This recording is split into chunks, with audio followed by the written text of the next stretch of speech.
pagi Sobat Kreatif Pro 2 RRI Jambi. Pagi hari ini kita belajar di RRI ya Sobat Kreatif. Dan hari ini sudah hadir guru kita Sobat Kreatif yang akan memberikan materi pagi hari ini dari SMP.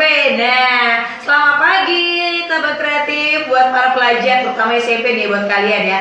Hari ini sudah hadir guru kita dari SMP Negeri 11 Muaro Jambi. Ada Ibu Yutimah SPD atau biasa dipanggil Ibu Yuti. Nah, hari ini kita akan belajar ilmu pengetahuan sosial ya Sobat Kreatif atau IPS dengan materi kegiatan ekonomi, produksi, konsumsi, dan distribusi. Nah, pelajaran hari ini dari jam 10 sampai jam 11 Indonesia Barat. Dan untuk pelajaran tersebut Sobat Kreatif, jangan lupa pertanyaannya kirim ke WA Pro 2 RRI Jambi ya. Pertanyaan kirim ke WA Pro 2 Jambi nanti akan dijawab sama Ibu Yuti langsung Sobat Kreatif. Karena nanti Ibu Yuti di sesi terakhir akan menjawab semua pertanyaannya. Jangan lupa ya, langsung ke WA Pro 2 RRI Jambi, sebutin nama dan kelasnya, nama dan kelasnya, dan juga pertanyaannya. Semua pertanyaan Sobat Kreatif akan dijawab bersama Ibu Yuti. Dan hari ini sudah hadir ke studio Pro 2 RRI Jambi Ibu Yuti, dan kita live di Instagramnya Pro 2 RRI Jambi. Selamat pagi Bu Yuti. Selamat pagi Mbak Arta. Assalamualaikum. Waalaikumsalam. Apa kabar? Alhamdulillah sehat semua. Sehat ya. Oke, Ibu Yuti udah siap belajar pelajaran pagi hari ini buat adik-adik kelas 7 ya? Iya, kelas 7. Nah, buat adik-adik kelas 7 atau kelas 1 nih ya, udah siap dengan pelajarannya. Jangan lupa pertanyaannya ya, ditunggu. Langsung kirim ke WhatsApp Pro 2 RRI Jambi 0811 743 9090. Silakan Ibu Yuti. Oke, terima kasih Mbak Arta. Assalamualaikum warahmatullahi wabarakatuh. Selamat pagi menjelang siang ini ya, udah siang malahan ya. Ya, semoga selalu semangat ya hari ini, di hari yang cerah ini kita bertemu. Alhamdulillah. Pertama kali saya ingin mengucapkan terima kasih untuk RRI Pro 2 Jambi telah mengizinkan saya hari ini untuk berbagi belajar bersama dengan Ananda semuanya di rumah ya. Nah, perkenalkan saya Ibu Yutimah SPD dari SMP Negeri 11 Muaro Jambi. Sehari-hari saya mengajar IPS ya, ilmu pengetahuan sosial untuk kelas 7 gitu. Nah, hari ini kita akan belajar mengenai kegiatan ekonomi.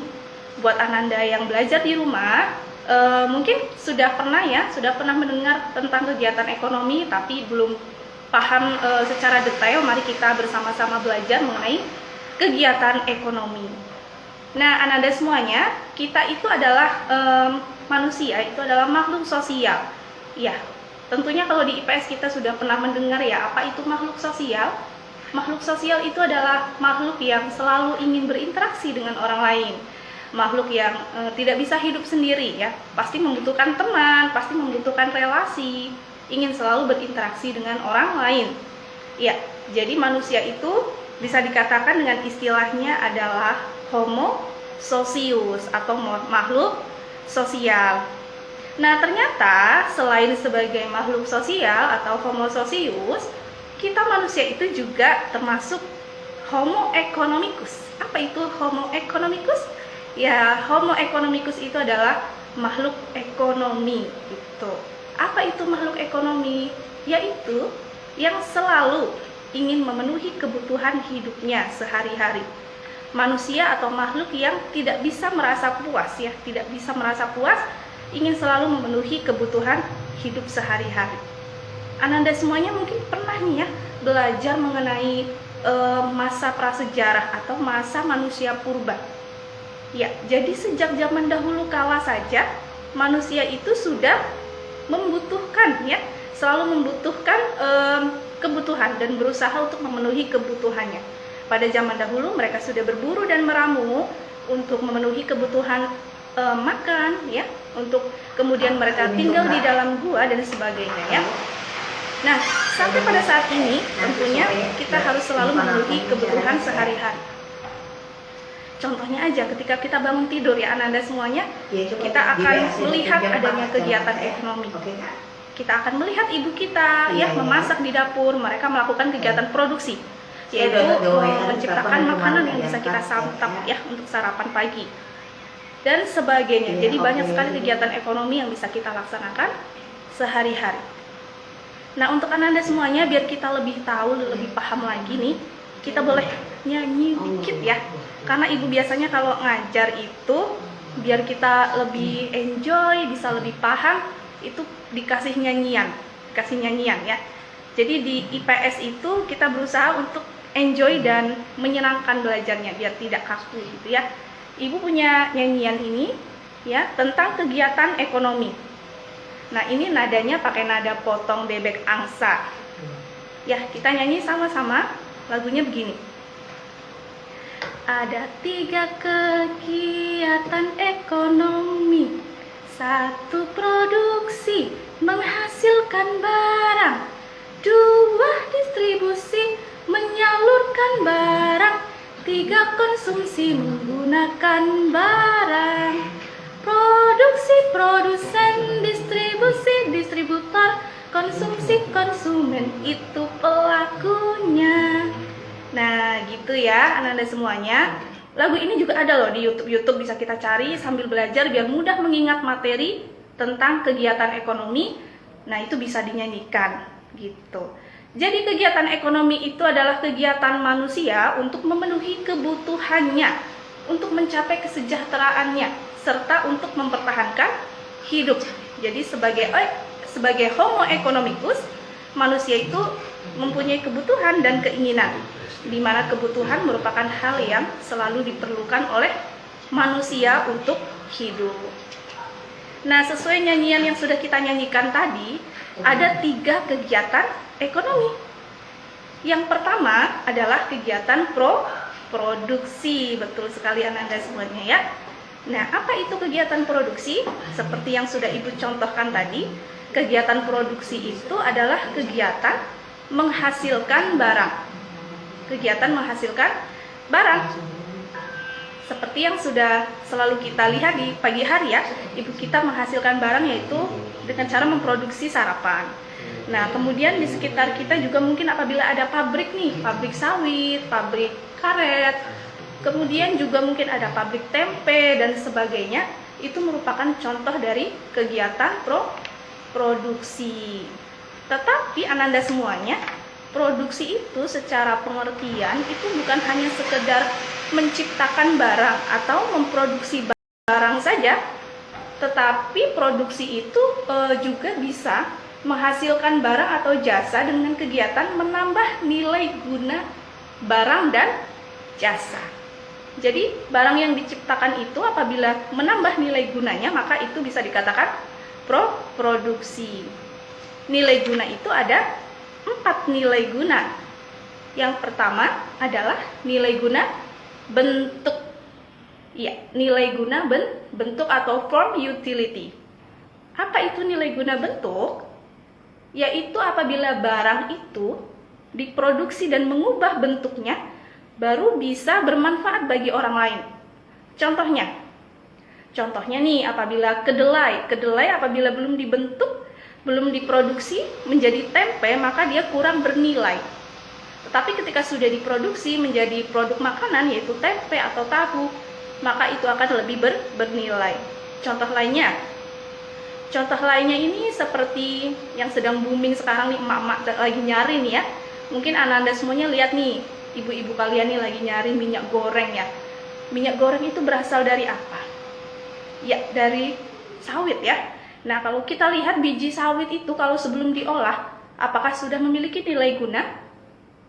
Iya, tentu nilai gunanya itu berkurang atau sedikit ya. Tetapi ketika sudah diproduksi di pabrik, sudah diolah menjadi minyak goreng, maka di situ dia akan memiliki nilai guna yang sangat besar ya, untuk memasak sehari-hari dan sebagainya, dan sangat dicari oleh para ibu rumah tangga. Nah, itu adalah nilai guna bentuk. Selanjutnya adalah ada nilai guna tempat. Ya, nilai guna tempat itu adalah nilai guna di mana barang akan lebih tinggi nilainya apabila sudah berada di tempat yang berbeda. Ananda semuanya tahu ya, pasir, batu kerikil, tahu? Nah, pasir, batu kerikil apabila tempatnya masih di sungai atau masih di hutan atau masih di tempat yang tidak dijual gitu, misalnya masih di alam biasa gitu, nilai gunanya itu masih sedikit ya, masih sedikit. Tetapi ketika sudah berada di toko bangunan, sudah diletakkan dengan sedemikian rupa di tempat yang tepat, maka orang-orang akan membelinya, dan itu akan menjadi nilai guna yang lebih gitu. Memiliki nilai guna yang lebih dan memiliki harga yang tinggi untuk dibeli gitu ya. Batu, sekedar batu kerikil ya, ketika sudah dikumpulkan maka bisa menjadi bahan bangunan, bisa untuk mendirikan gedung dan sebagainya, dan ada harganya yang nilainya lebih tinggi gitu. Nah, yang ketiga adalah nilai guna waktu atau time utility. Artinya adalah nilai guna suatu barang akan bertambah apabila berada di waktu yang tepat. Gitu ya. Maksudnya gimana nih? Nih, misalnya nih, hari ini nih lagi panas terik nih. Lagi panas terik, kira-kira kita butuh nggak jas hujan? Wah, belum ya, kita belum butuh jas hujan ya, karena waktunya tidak tepat.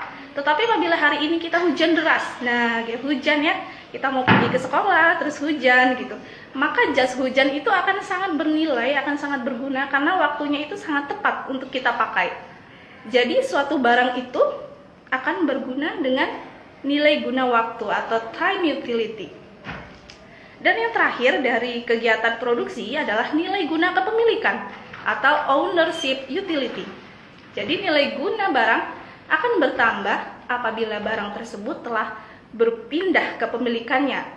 Misalnya nih, sepatu di toko belum memiliki nilai guna dan akan memiliki nilai guna apabila sepatu tersebut dibeli oleh seseorang dan kemudian dipakai oleh pembelinya.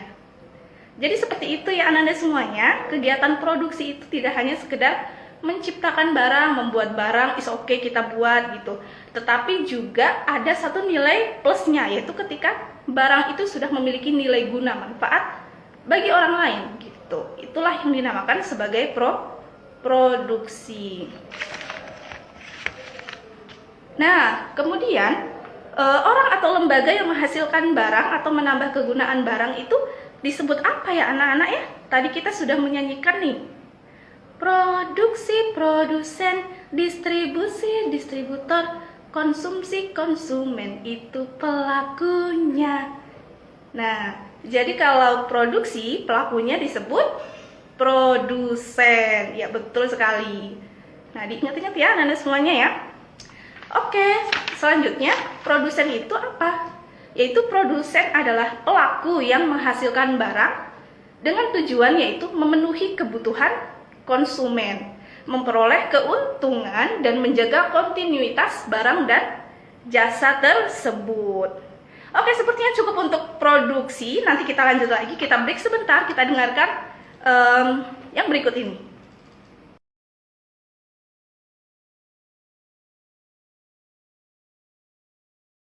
Baiklah, kembali lagi bersama Ibu lagi nih ya. Kita akan bincang-bincang lagi mengenai materi ilmu pengetahuan sosial untuk kelas 7, yaitu tentang kegiatan ekonomi. Tadi kita juga udah nyanyi sama-sama nih tentang lagunya tentang kegiatan ekonomi ya. Sudah tahu juga tentang pelaku ekonomi itu apa istilahnya. Nah, tadi kita sudah belajar mengenai produksi. Nah, kita lanjutkan dikit lagi tentang faktor produksi. Ada apa aja sih faktor produksi? Kira-kira Ananda semuanya masih ingat nggak nih yang lagi belajar di rumah? Iya, jadi faktor produksi yang pertama adalah faktor produksi alam. Untuk memproduksi barang dan jasa tentunya kita harus membutuhkan faktor-faktor produksi. Yang pertama adalah faktor produksi alam. Faktor produksi alam itu contohnya apa aja ya Ananda ya? Contohnya itu adalah bahan-bahan baku atau bahan mentah yang bisa digunakan sebagai bahan produksi. Contohnya yang pertama adalah tanah, yang kedua adalah hutan, kemudian barang-barang tambang, dan juga seperti air ya, bisa digunakan untuk pengairan dan juga bisa digunakan untuk bahan baku untuk kita memproduksi. Nah, yang kedua adalah faktor produksi tentang tenaga kerja. Tentang tenaga kerja. Dalam memproduksi suatu barang, maka diperlukan tenaga kerja. Apabila tidak ada tenaga kerja, maka tentunya tidak akan terjadi proses produksi tersebut. Dan tenaga kerja itu juga ada tiga ya, ada 3 macam. Yang pertama adalah tenaga kerja terdidik. Tenaga kerja terdidik. Contohnya adalah ibu nih. Nah, ibu ini termasuk tenaga kerja terdidik, yaitu seorang guru. Nah, kemudian juga ada contoh lain yaitu dokter. Dokter itu juga tenaga kerja terdidik karena beliau ketika menjadi tenaga kerja, maka tentunya harus terdidik dulu atau melaksanakan pendidikan terlebih dahulu. Dan juga contoh lainnya seperti konsultan, kemudian ada juga psikolog dan sebagainya. Kemudian yang kedua adalah tenaga kerja terlatih. Ya, tenaga kerja terlatih adalah tenaga kerja yang memiliki keterampilan yang terlatih seperti montir, kemudian sopir, dan penjahit. Jadi ketika orang tersebut atau pelaku produksi tersebut ingin bekerja, maka harus berlatih terlebih dahulu, harus memiliki skill, harus memiliki keahlian. Gitu ya, itu adalah tenaga kerja terlatih. Dan yang ketiga adalah tenaga kerja tidak terdidik. Ini bisa siapa saja, walaupun dia tidak sekolah atau tidak terlatih juga, tetapi ketika dia memiliki kemauan untuk bekerja, maka dia bisa. Contohnya apa? Contohnya itu seperti tukang sapu, tukang sampah, dan kuli bangunan. Nah, itu adalah contoh dari tenaga kerja yang tidak terdidik dan tidak terlatih. Kemudian kita lanjut ke faktor produksi modal. Modal adalah suatu hasil produksi yang dibuat manusia dengan tujuan untuk menghasilkan barang-barang atau jasa. Modal itu tidak hanya berupa uang, tetapi juga bisa berupa barang. Contohnya adalah mesin, bahan mentah, gedung, dan bahan baku yang digunakan dalam kegiatan proses produksi. Dan yang ketiga adalah faktor produksinya adalah faktor kewirausahaan. Kita sebagai manusia yaitu Homo economicus ya.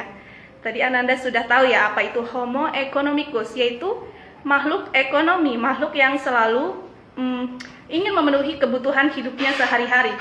Tentu dalam kegiatan kewirausahaan ini harus memiliki kemampuan ya untuk menyatukan semua faktor produksi agar dapat menghasilkan barang tertentu. Faktor produksi ini merupakan kemampuan menjalankan suatu perusahaan sehingga perusahaan tersebut dapat berjalan efektif dan efisien. Dengan adanya modal, dengan adanya tenaga kerja, nah diperlukan lagi kewirausahaan, yaitu adanya kemampuan untuk mengkolaborasikan hal tersebut sehingga terjadinya suatu proses produksi. Nah itu dia untuk yang pertama ya, kegiatan ekonomi produksi. Yang kedua kita akan lanjut kepada kegiatan distribusi. Apa nih distribusi nih? Ananda semuanya masih ingat nggak yang pernah belajar nih ya tentang distribusi? Nah, distribusi ini adalah kegiatan menyalurkan barang, betul sekali. Nah, Ananda semuanya mungkin pernah lihat nih ada jingle iklan di TV ya yang sering kita dengarkan ya. Contohnya itu kayak gini. Shopee COD, Shopee COD. Nah, itu tuh contoh dari kegiatan distribusi. Kenapa? Karena di situ termasuk ada kegiatan menyalurkan barang dari pihak Shopee kepada konsumen. Nah, pernah lihat juga ya kurir-kurir GoFood atau Grab itu juga yang mengantar-antar barang, itu merupakan suatu kegiatan distribusi.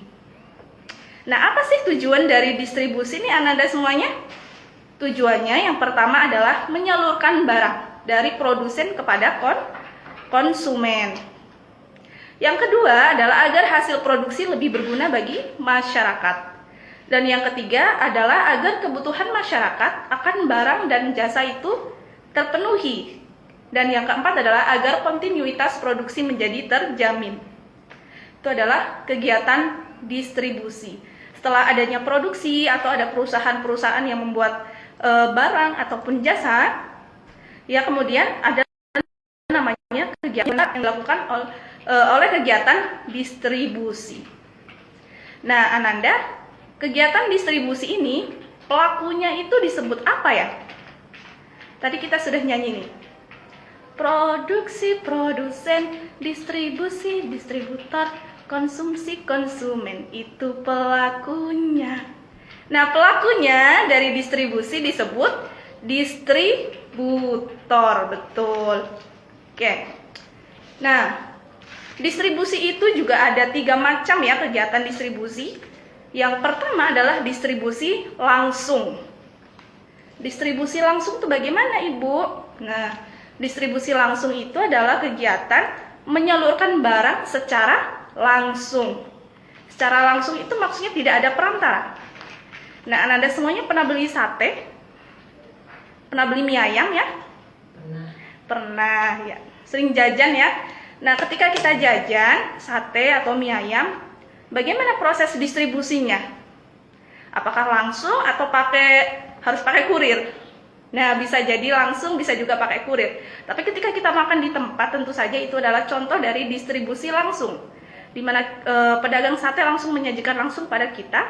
Nah, disitulah contoh dari distribusi langsung, tidak ada perantara dari proses distribusi tersebut. Misalnya juga kita belanja di pasar ya, misalnya kita belanja baju atau belanja apapun itu ya, keperluan kita, tetapi kita langsung membeli ya, itu namanya adalah distribusi langsung. Dan yang kedua adalah distribusi semi langsung, adalah distribusi dari produsen kepada konsumen melalui pedagang perantara yang merupakan bagian dari produsen. Contohnya apa? Contohnya adalah pabrik tekstil yang menyalurkan kainnya melalui penyalur-penyalur khusus. Jadi di sini kegiatannya itu adalah semi langsung. Semi langsung. Dan yang ketiga adalah distribusi tidak langsung. Contohnya apa nih distribusi tidak langsung? Adalah sistem distribusi dari produsen kepada konsumen melalui agen, melalui grosir, melalui pedagang kecil yang bertindak sebagai pedagang perantara. Nah, ini dia yang tidak langsung. Jadi ketika seorang produsen memproduksi barang ya di suatu perusahaan, kemudian dia mendistribusikan barang tersebut dengan cara tidak langsung, dengan cara adanya banyak-banyak perantara. Perantaranya itu mungkin ada agennya, ada pedagang kecilnya, ada pedagang grosirnya gitu. Jadi tidak mungkin yang namanya perusahaan konveksi dia langsung menjual gitu. Tadi sudah kita tahu pelakunya disebut sebagai distributor. Nah, kalau Anda semuanya mungkin mencermati kejadian kita pada akhir-akhir ini ya, di berita atau di TV atau di mana, kita lihat bahwasanya ada kegiatan ekonomi yang sedang tidak baik-baik saja di Indonesia ini. Contohnya apa? Yaitu kegiatan ekonomi pada barang khususnya adalah minyak goreng ya, minyak goreng. Nah, boleh Ananda ini sambil baca-baca berita, ada apa sih yang terjadi dengan minyak goreng sekarang ini? Apa sih yang menyebabkan minyak goreng mungkin sekarang harganya mahal, susah didapat, semakin langka? Bisa jadi itu juga ada faktor-faktor produksi atau faktor distribusi mungkin, atau bisa jadi dari faktor konsumsinya yang mungkin bermasalah sehingga menimbulkan adanya kekurangan atau kelangkaan atau mungkin harganya lebih mahal dari biasanya gitu. Nanti kita akan bahas lebih lanjut lagi. Untuk di kegiatan konsumsi kita akan break dulu, kita akan dengarkan lagu berikut ini.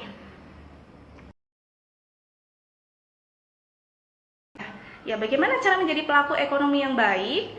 Yaitu dengan cara kita selalu bijak dalam memakai barang dan jasa, kemudian kita juga harus menjadi kreatif supaya kita bisa menjadi seorang produsen nantinya yang bisa berguna, bisa bermanfaat bagi orang banyak, bisa menciptakan lapangan kerja yang berguna bagi masyarakat sekitar. Nah, tadi kita sudah membahas tentang produksi, yaitu menghasilkan barang, kemudian distribusi, yaitu proses menyalurkan barang, dan juga 3 adalah konsumsi, yaitu menggunakan barang. Kita lanjut kepada yang konsumsi ini ya. Apa itu konsumsi? Yaitu kegiatan menggunakan barang. Nah, kita semuanya pasti adalah pelaku konsumsi. Ya, kita semuanya adalah konsumen. Karena apa? Karena kita adalah ya makhluk yang normal, kita adalah makhluk sosial, makhluk ekonomi yang normal banget, yang sehari-hari kita selalu butuh berpakaian yang cantik, kita perlu makanan yang enak, kita perlu tempat tinggal, dan semua yang kita miliki ini adalah bentuk dari perilaku konsumsi atau adalah sebagai konsumen gitu. Nah, ternyata konsumsi itu ya, kegiatannya itu tidak hanya dilakukan oleh individu-individu secara umum aja, tetapi juga dilakukan oleh 3 macam konsumen ya. Yang pertama adalah kegiatan ekonomi rumah tangga keluarga. Kegiatan ekonomi rumah tangga keluarga itu adalah satu pelaku konsumen yang memang sudah kita tahu di keluarga kita ada ayah, ada ibu, ada anak, mungkin ada kakek, nenek, dan semuanya. Itu semuanya setiap hari itu mengkonsumsi yang namanya makanan, ya. Dan di situ di dalam keluarga itu selalu bersama-sama mengkonsumsi barang. Nah, ini adalah suatu kelompok di mana kegiatan ekonomi rumah tangga keluarga, tingkat konsumsinya mungkin bisa berbeda-beda antara keluarga satu dengan keluarga yang lainnya. Bisa jadi perbedaan tersebut dipengaruhi oleh faktor pendapatan, kemudian dipengaruhi oleh faktor anggota keluarganya, dipengaruhi oleh gaya hidup, dan sebagainya. Tentu saja keluarga yang biasa-biasa aja dengan keluarga sultan itu beda ya kebutuhannya, beda dengan tingkat konsumsinya. Mungkin kalau kita sehari-hari ini makan cukup ya nasi tempe, nasi telur gitu ya, nasi ayam kali ya, paling mewah gitu ya. Nah, tapi mungkin keluarga sultan beda ini makanannya ya. Kemudian dari gaya hidupnya, dari pakaiannya dan sebagainya, pasti tingkat konsumsinya juga berbeda-beda. Nah, itu adalah satu kegiatan ekonomi rumah tangga keluarga. Selain kegiatan ekonomi rumah tangga keluarga, yang kedua adalah kegiatan ekonomi rumah tangga perusahaan. Selain masyarakat pada umumnya, perusahaan itu juga dia mengkonsumsi barang. Ya, walaupun dia yang namanya perusahaan itu dikatakan sebagai produsen ya, dia memproduksi barang-barang yang dibutuhkan oleh masyarakat, tapi dalam memproduksi itu juga diperlukan bahan baku, diperlukan modal-modal yang bisa digunakan untuk memproduksi barang yang diperlukan tersebut. Ya, kegiatan ekonomi rumah tangga perusahaan itu contohnya apa aja nih? Yaitu bahan baku, tenaga kerja, dan modal dalam proses produksi. Kemudian dalam melakukan kegiatan produksi untuk menghasilkan barang dan jasa juga perusahaan harus menurunkan pengeluaran biaya produksi, harus hemat-hemat biar bisa menjual dengan harga yang tepat. Karena kalau tidak tepat ini bisa-bisa terjadi lonjakan harga. Ya, kalau sudah ada lonjakan harga ini bisa-bisa nih seperti sekarang ini ya, banyak barang-barang yang mahal gitu. Nah, kemudian yang ketiga adalah kegiatan konsumsi dari ekonomi negara. Ternyata selain masyarakat biasa, selain perusahaan, negara itu juga pelaku konsumsi. Kenapa begitu? Ya, karena negara itu juga perlu membeli barang-barang yang dibutuhkan untuk pemerintah itu menjalankan roda pemerintahannya, seperti dalam kegiatan BUMD, BUMN dan sebagainya. Dia memerlukan yang namanya modal-modal ya, yang modal-modal mungkin alat tulis dan sebagainya, kemudian modal-modal untuk bagaimana perusahaan listrik milik negara itu bisa berjalan dengan baik, gedung dan sebagainya. Itu adalah konsumsi, bagaimana negara itu mengkonsumsi barang yang diperlukan untuk negaranya gitu. Nah, jadi itu adalah suatu kegiatan ekonomi konsumsi atau pelakunya disebut adalah konsumen gitu. Kayaknya dikirim ke WA Pro 2 Jambi ya, 0811 743 9090. Atau ulang lagi pertanyaannya di WhatsApp Pro 2 Jambi 0811 743 9090. Oke, pertanyaan tersebut silakan dijawab sama Ibu Yuti dan Ibu Yuti akan berikan penjelasan pelajaran pagi hari ini. Silakan Bu Yuti. Oke, pertanyaannya dari siapa nih Mbak Arta nih? Ada Juwita. namanya. Oh, ada Juwita ya. Oke, terima kasih untuk pertanyaannya dari Juwita. Nah, pertanyaannya adalah bagaimana hubungan atau kaitannya dari kegiatan produksi, konsumsi, dan distribusi, kemudian manakah yang lebih penting gitu? Manakah yang lebih penting dari tiga kegiatan tersebut? Nah, oke, saya akan jawab ya. Jadi, Ananda Juwita, untuk kegiatan kita produksi, konsumsi, dan distribusi itu merupakan kegiatan ekonomi yang utama yang memang tidak bisa dipisahkan antara satu dengan yang lainnya. Hubungannya itu sangat erat, hubungannya itu selalu timbal balik. Jadi tidak bisa dipisahkan.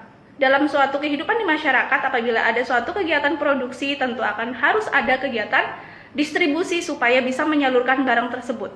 Dan juga harus ada namanya konsumen atau konsumsi, kegiatan mengkonsumsi barang tersebut. Apabila tidak ada, maka kegiatan produksi dan distribusi itu juga tidak akan ada maknanya. Jadi hubungannya itu adalah hubungannya sangat erat, tidak bisa dipisahkan satu sama lain gitu. Dan kalau ditanya oleh Ananda Juwita, bagaimana mana yang lebih penting antara produksi, konsumsi, dan distribusi, manakah yang lebih penting? Kalau ibu jawab, ya ketiga-tiganya itu penting, peranannya itu sama-sama penting dan tidak bisa dipisahkan satu sama lain. Begitu jawaban dari saya ya, Ananda Juwita. Masih ada pertanyaan lagi tidak? Oke, Ya? pertanyaan lagi dari Azara. Azara Divya. Oh ya. Apa dampak dari distribusi tidak langsung, Bu? Apa dampak dari distribusi tidak langsung? Silakan Bu, sekaligus kesimpulan. Oke, terima kasih Ananda Azahra yang sudah bertanya. Pertanyaannya adalah apa dampak dari distribusi tidak langsung? Distribusi tidak langsung tadi kita sudah sama-sama tahu adalah kegiatan penyaluran barang yang tidak melalui perantara ya, karena tidak langsung. Ya, jadi melalui perantara, di situ ada agen, kemudian ada grosir yang menjadikan perantara dalam kegiatan distribusi. Dan apa dampaknya? Apa dampak dari distribusi tidak langsung? Dampaknya itu adalah bisa jadi terjadi adanya kenaikan harga. Perbedaan harga ya, harga yang kemudian di awal itu adalah mungkin sekian, ketika sudah ada retailnya atau ada agen-agen yang menyalurkan barang tersebut, tentu akan menjadi naik ya. Ketika di tangan konsumen akan berbeda harganya gitu. Jadi harganya mungkin cenderung lebih mahal ke tangan konsumen, seperti itu. Ya, jadi kemudian yang kedua dampaknya juga mungkin terjadi adanya namanya proses ya. Proses menunggu, konsumen ini harus menunggu barang-barang dari produsen ya. Bagaimana dari produsen itu barang itu harus disalurkan terlebih dahulu melalui agen, melalui pedagang kecil dan sebagainya, baru bisa sampai ke tangan konsumen, tidak langsung karena harus melalui proses tertentu. Begitu jawaban dari saya untuk Azahra. Terima kasih pertanyaannya. Nah, kemudian untuk kesimpulannya, belajar kita hari ini tentang kegiatan ekonomi, ya, kegiatan ekonomi itu ada 3 Ananda semuanya, yaitu yang pertama adalah kegiatan produksi, yaitu menghasilkan barang, dan yang kedua adalah distribusi, menyalurkan barang, dan yang ketiga adalah konsumsi, menggunakan barang. Jadilah pelaku ekonomi yang bijak, jadilah pelaku ekonomi yang bisa memilah-milah barang dengan baik, kemudian bisa menggunakan barang dengan bijak, tidak menimbun barang. Kemudian kita juga harus belajar menjadi seorang produsen yang nantinya bisa berwirausaha. Ananda semuanya bisa berwirausaha, bisa menghasilkan keuntungan, bisa bermanfaat nantinya untuk negara tercinta gitu. Itu kesimpulan dari saya. Ibu, satu pertanyaannya lagi nih, Bu, dari Salsabila dari kelas 9A. Oh, ada pertanyaan. Oke. Ingin bertanya, mengapa Bu setiap jenis rumah tangga perlu melakukan kegiatan konsumsi secara efisien? Mengapa setiap jenis rumah tangga perlu melakukan kegiatan konsumsi secara efisien? Oke, terima kasih Salsabila untuk pertanyaannya. Nah, kenapa nih setiap jenis rumah tangga itu harus melakukan kegiatan konsumsi secara efisien? Tentunya itu agar ya, dengan tujuan supaya barang-barang yang kita konsumsi ini tidak mubazir ya, tidak menumpuk, kemudian itu bisa yang namanya terjadi perputaran ekonomi dengan baik gitu. Apabila penggunaan atau konsumsi kita berlebihan atau tidak efisien, tidak bijak, maka tentunya akan menimbulkan yang namanya kekacauan dalam kegiatan ekonomi gitu. Karena apa? Contohnya ketika sedang krisis atau kita mau lockdown kemarin ya, kita kan ada perilaku nih konsumsi yang berlebihan, di mana kita itu memborong barang-barang dari supermarket, dari minimarket, itu kita tumpuk, kita banyakin belinya. Nah, jadinya apa yang terjadi? Terjadi kelangkaan ya, terjadi kelangkaan di tempat-tempat di pasar, di supermarket, di mana ya kita akan terjadi kelangkaan barang-barang tersebut. Kemudian apabila kita membeli banyak-banyak, kemudian kita menimbun barang tidak efektif, tidak efisien, akan berdampak buruk pada kegiatan ekonominya. Begitu jawaban dari saya, Salsabila. Terima kasih pertanyaannya. Terakhir ada lagi tambahan, Bu, untuk pelajaran hari ini? Nah, tambahan dari saya adalah untuk Anda semuanya tetap semangat belajar, walaupun kita belajarnya masih belum full tatap muka tiap hari, masih ada juga belajar di rumah, jangan patah semangat. Kita tiap hari boleh dengerin belajar tambahan di RRI Pro 2 FM. Di sini banyak ya guru-guru yang setiap harinya bisa memberikan wawasan, memberikan belajar tambahan untuk Anda semuanya. Tetap semangat belajar ya untuk Anda semuanya. Oke, terima kasih Bu Yuti dan Sobat Kredit dari pelajaran pagi hari ini bersama Bu Yuti MaSPD, guru SMP Negeri 11 Muaro Jambi dengan pelajaran untuk kelas 7 dengan mata pelajaran IPS. Materinya adalah kegiatan ekonomi, produksi, konsumsi, dan distribusi. Semoga mata pelajaran pagi hari ini sangat bermanfaat untuk Sobat Kreatif Pro 2 Jambi dimanapun kalian berada. Dan jangan lupa belajar DRI setiap hari Senin sampai Jumat ya. Tapi untuk di bulan puasa kita akan off dulu Sobat Kreatif untuk selama di bulan puasa. Dan Sobat Kreatif tetap stay tune di Pro 2 Jambi. Kita lanjut lagi untuk yang satu ini dari 10,9 Jambi sebagai lagu terakhir ya Bu ya. Baik Ibu Yuti, terima kasih untuk pelajaran yang sangat luar biasa bersama RRI Jambi di 90,9 Pro 2 Suara Kreatif. Selamat pagi dan tetap stay tune.